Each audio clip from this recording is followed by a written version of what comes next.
Palasyong ginawa sa tuktok ng bundok sa Tagaytay? Ano nga ba ang nangyari sa People's Park in the Sky?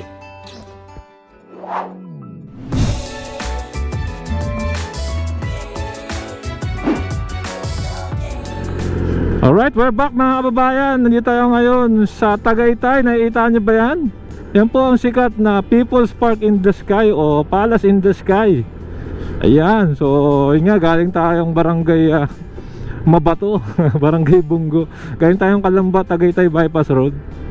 Na ngayon okay na okay hanggat basta wag lang umuulan, okay na okay siya. So ngayon pasyalan lang natin to.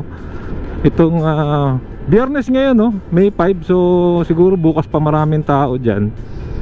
Pero pasyalan na rin natin. Siyempre kung bago pa lang po kayo sa channel, inanya ko kayong mag-like, mag-comment, subscribe, hit yung notification bell para updated po kayo pag may bago tayong video. So puntahan natin, no? Tapos mamaya mag-drone tayo, kwento ko sa inyo ano ba nangyari dyan, no? Bakit, ano pa talaga kwento na itong Palace in the Sky. So ngayon pupuntahan muna natin siya. Kung galing kayo rito, ito yung daan pa Rebpal, pababa doon, diretso pong Marcos Mansion. So muli, no, ito po ay project po nung dating Pangulong Marcos, si Marcos Sr., Ferdinand Marcos, mga kababayan. At bibisita pong Pangulo ng Amerika, kaya po ito ay pinagawa, no. Mamaya po indicate na lang natin habang nagdo-drone tayo. So ngayon, pagdating dito, may bayad to 20 pesos yata. Tignan natin.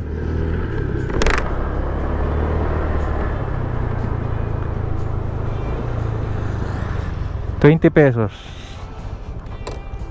Ayan. Diretso tayo. Wala pala akong barya. So pagdating doon 20 pesos, yun na yung parking fee nyo. No, so 20 pesos, walang masyadong tao ngayon, patay na araw.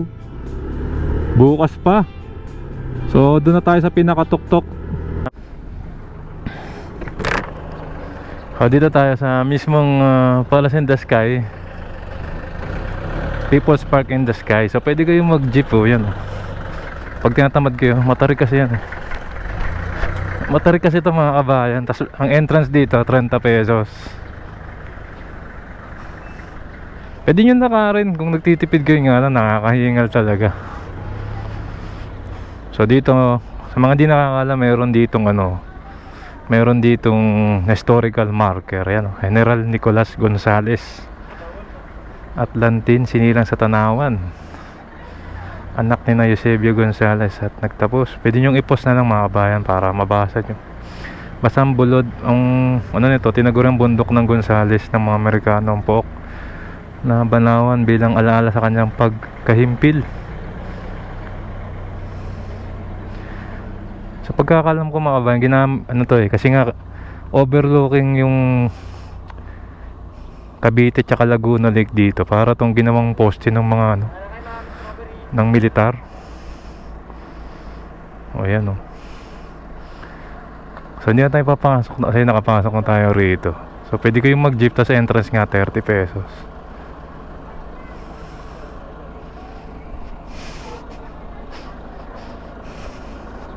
Dito may mga bilyan din ng pasalubong.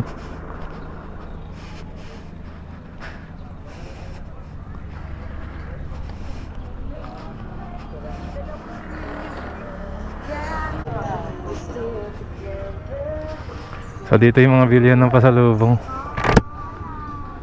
Ayan, so kainan.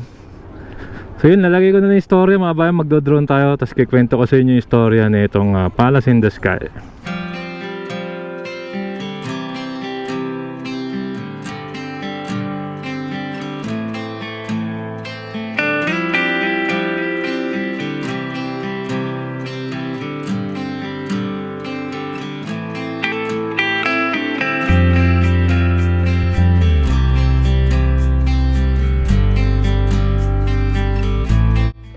Ayan, so pinalipad na po natin si Bumblebee, no, ang ating drone dito po sa tuktok ng Mount Sungay at tinatawag din pong Mount Gonzales dito po sa Tagaytay City. Kitang-kita na po natin ang People's Park in the Sky. So ito po ang ating kaunting kaalaman tungkol sa kasaysayan ng People's Park in the Sky.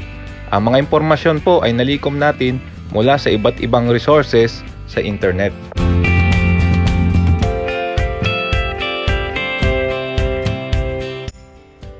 Ang People's Park in the Sky o tinatawag ding Palace in the Sky ay isang makasaysayang urban park na matatagpuan sa Tagaytay City.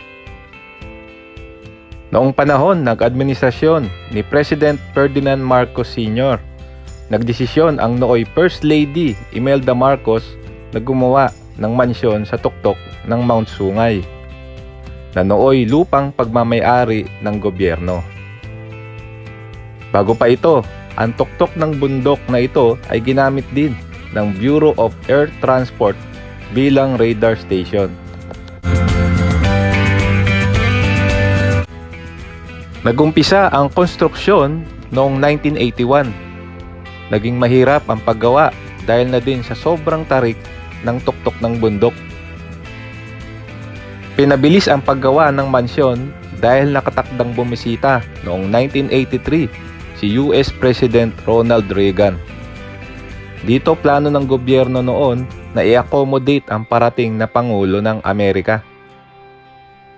Ngunit hindi natuloy ang pagbisita ni US President Ronald Reagan.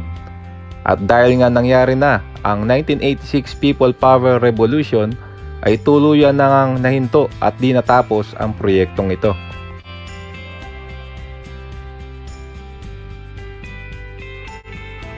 Sa ngayon ay may inilagay na Doppler radar ang Pag-asa dito para mag-check ng panahon at mayroon ding shrine dito ng Our Lady, Mother of Fair and Love na una nang inilagay noong 1974. Ayan, so yan na po yung konting detalye na nalikom natin regarding sa proyekto po na ito na People's Park in the Sky o tinatawag din Palace in the Sky. Kitang-kita nga natin yung Doppler radar, yung mataas na installation po, yung may bilog po sa taas. Yan po ay ginagamit, instrumento po ng Pag-asa yan sa pag-antabay na sa panahon mga kasama. So yan na nga po ang nangyari. Ang tawag po pala sa bundok na ito ay Mount Sungay o tinatawag ding Mount Gonzales. Makasaysayan, no? Tsaka ito naisip ko mga kasama noong unang panahon talaga, no? Yung mga militar, ginamit nila ito kasi ang view pala rito pag nandito ka sa tuktok ay 50 kilometers. Kitang-kita mo na ang Cavite, ang Laguna Lake, may mga parts pa ng Batangas. Kitang-kita mo na mga kasama, kaya talagang observation area itong lugar na ito. Napakaganda, no, mga kababayan. At sana ay may kasama rin kakibat na makasaysayan itong lugar na ito. Ay mapaganda rin, no, mga kasama, no. O medyo may parts na ring luma ang People's Park in the Sky. Ayan, so ayan na po ang ating Palace in the Sky o People's Park in the Sky dito sa Tagaytay City.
Alright, so yun. Yun na yung ating mabilis lang, no? Hindi na tayo pumasok at